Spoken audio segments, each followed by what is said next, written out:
Shalom, selamat pagi. Kita bersyukur untuk segala penyertaan Tuhan hingga kita dimungkinkan pada saat ini untuk kembali beribadah. Meskipun kita beribadah di rumah, namun tidak mengurangi semangat kita untuk memuji dan memuliakan akan kebesaran namanya. Untuk itu adik-adik, mari kita persiapkan diri kita, dan saya mengajak kita semua untuk mengambil saat teduh secara pribadi.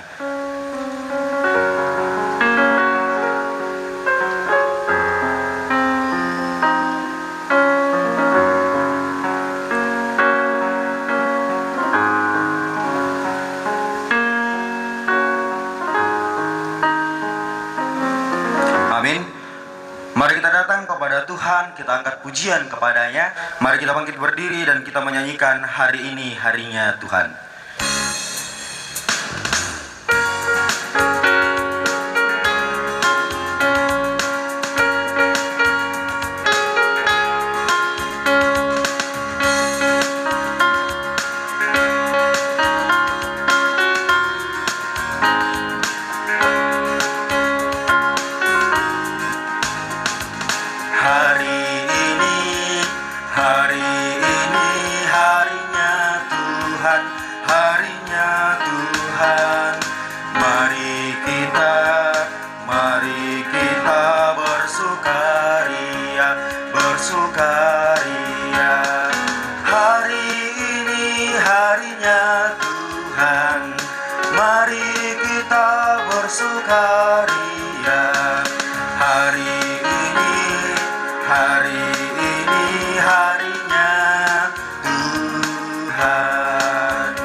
Pertolongan kita adalah dalam nama Tuhan yang menjadikan langit dan bumi.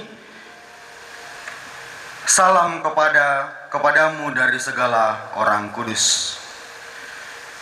Mari kita membuka Alkitab kita akan membaca Mazmur secara responsorial yang terambil dari Mazmur 16 ayat 7 hingga ayatnya yang ke-11. Mazmur 16 ayat 7 hingga 11.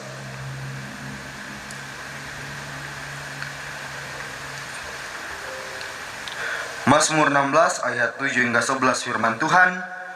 Aku memuji Tuhan yang telah memberi nasihat kepadaku. Aku senantiasa memandang kepada Tuhan. Sebab itu hatiku bersukacita dan jiwaku bersorak-sorak. Sebab Engkau tidak menyerahkan aku ke dunia orang mati. Engkau memberitahukan kepadaku jalan kehidupan. Amin. Sekarang kita akan diperlengkapi oleh firman Tuhan yang akan dibawakan langsung oleh Kakak Nover. Kakak Nover pernah mengajar di Jemaat Panakukang. Sekarang puji Tuhan beliau telah menjadi pendeta di Klasis Malangke. Jadi ini videonya direkam langsung dari Malangke. Kita bersyukur akan hal itu atas pelayanan dari Kakak Nover. Kita sambut firman Tuhan dengan menyanyikan Alkitab Buku Terindah.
bersatu di dalam doa, kita berdoa. Kami mengucap syukur kehadapan hadirat-Mu Bapa. Terima kasih untuk persekutuan yang indah yang boleh kami alami pada saat ini. Meskipun kami hanya berada di rumah, namun kasih-Mu yang luar biasa kami rasakan dalam kehidupan kami Bapa. Ya Bapa yang Maha Baik, pada saat ini kami akan mendengarkan sebagian kecil daripada firman-Mu yang akan dibawakan oleh Kakak Nover. Engkau yang akan memberkati kami, kuasai kami dengan kuasa Roh Kudus-Mu agar kami dapat menjadi pendengar yang baik dan dapat mengerti akan firman-Mu yang disampaikan kepada kami Bapa. Dan kami juga berdoa untuk Kakak Nover yang akan menyampaikan firman ini. Engkau yang akan senantiasa menguasai ia agar ia dapat berkata-kata sesuai dan seturut dengan kehendak-Mu Bapa. Ya Bapa yang Maha Baik, kami sambut firman-Mu dalam nama anak-Mu Yesus Kristus, Tuhan dan Juru Selamat kami yang hidup. Haleluya. Amin. Adik yang dikasih oleh Tuhan, tema kita pada saat ini adalah Yesus menampakkan diri di jalan ke Emmaus. Adik-adik pernah mengalami kehilangan? Apa yang kita rasakan di saat kita mengalami kehilangan? Paling tidak kita mengalami kesedihan.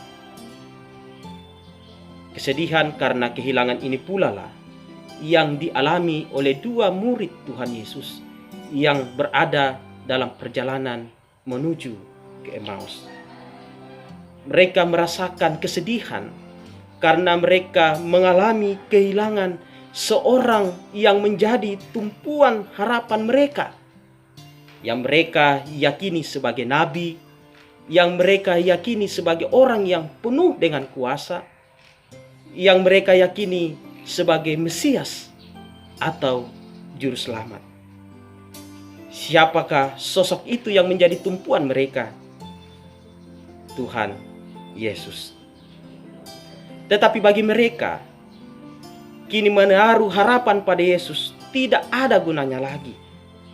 Karena bagi mereka, Yesus sudah mati di kayu salib. Yesus sudah dikuburkan. Bahkan kini mayatnya entah ada di mana.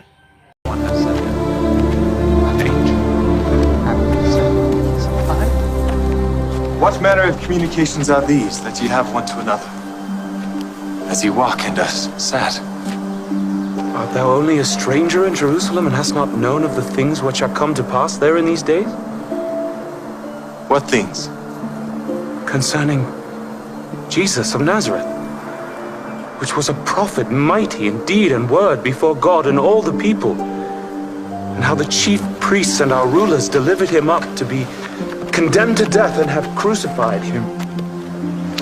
But we trusted that it had been he which should have redeemed Israel. And beside all this, today is the third day since these things were done. Yea, and certain women also of our company made us astonished, which were early at the sepulchre. When they found not his body, mereka tidak percaya bahwa sebagai Mesias, Yesus memang harus mati di kayu salib, tetapi ia akan bangkit. Harapan mereka pada Yesus mati bersamaan dengan matinya Yesus di kayu salib. Harapan mereka pada Yesus telah terkubur bersamaan dengan dikuburnya Yesus. Oleh karena kesedihan yang membuat mereka putus asa, kehilangan pengharapan, bahkan kehilangan iman percaya pada Yesus, membuat Yesus menegur kedua murid itu. Yesus mengatakan, O fools, and slow of heart to believe all that the prophets have spoken. Ought not Christ to have suffered these things, and to enter into his glory?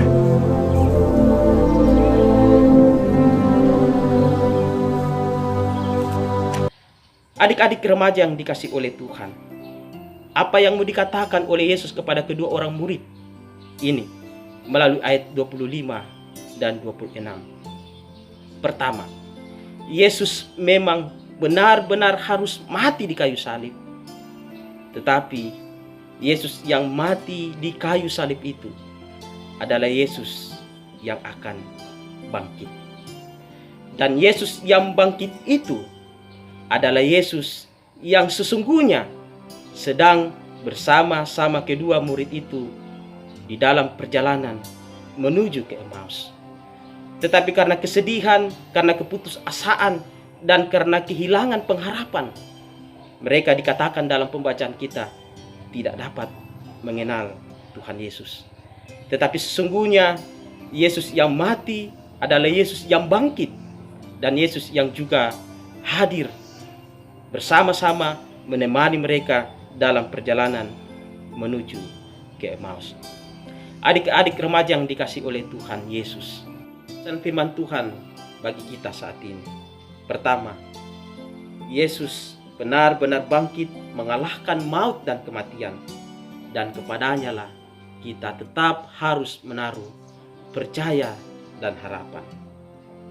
Yang kedua, kalau saat ini ada di antara adik-adik remaja yang berada dalam keadaan yang sedih, yang berada dalam berbagai tekanan kehidupan, mungkin saja ada di antara kita yang dicemaskan karena berbagai hal, atau mungkin ada di antara adik-adik remaja yang ragu akan masa depan. Ingatlah bahwa Yesus yang bangkit adalah Yesus yang akan selalu hadir dalam kehidupan adik-adik remaja. Yesus yang bangkit adalah Yesus yang akan berjalan bersama adik-adik remaja dalam menjalani kehidupan pun ketika adik-adik remaja berada dalam berbagai pergumulan kehidupan. Yesus mau memastikan bahwa ketika Dia yang berjalan bersama dengan kita, apapun situasi, apapun keadaan kehidupan kita, Dia akan selalu menopang, menolong, memberikan semangat dan harapan-harapan yang baru bagi kehidupan kita.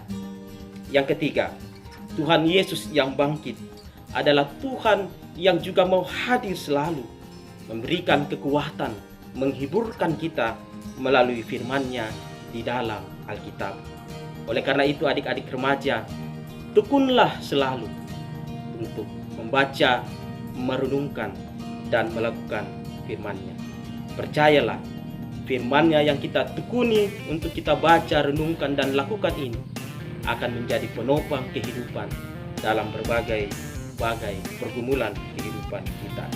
Adik-adik remaja, kita punya Tuhan Yesus yang bangkit, Tuhan Yesus yang hebat. Maka jadilah anak-anak Tuhan yang juga selalu punya semangat dan harapan di dalam kehidupan. Tuhan menolong.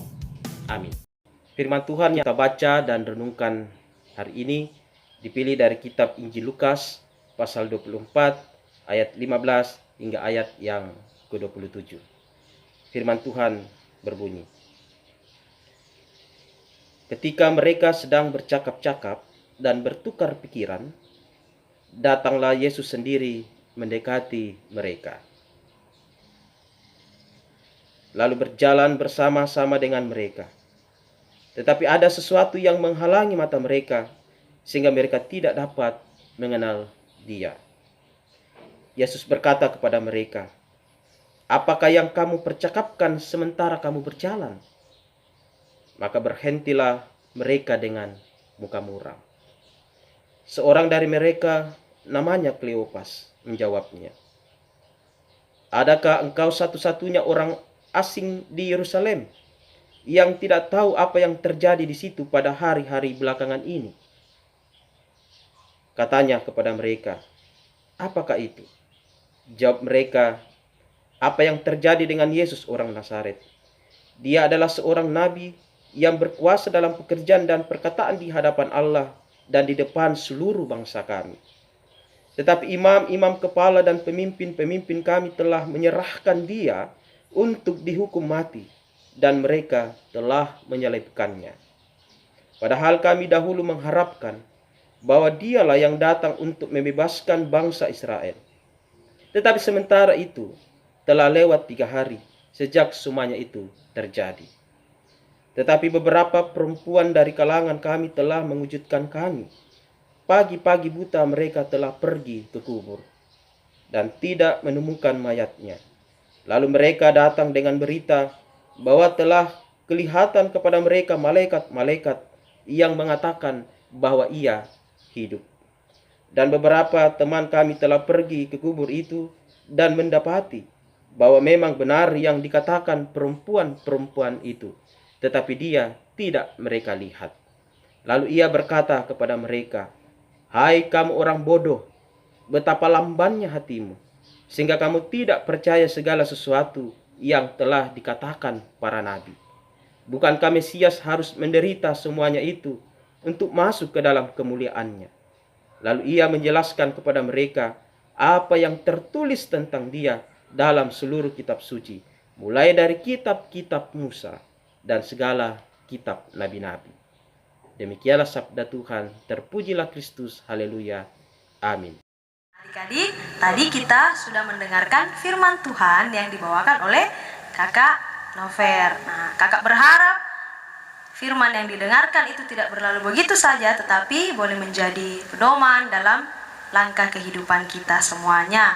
Nah, saat ini untuk meresponi firman Tuhan yang telah kita dengarkan, mari sama-sama kita menyanyikan pujian dari Kidung Jemaat 387, Ku Heran Allah Mau Memberi.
Saat ini kita akan masuk dalam doa syafaat.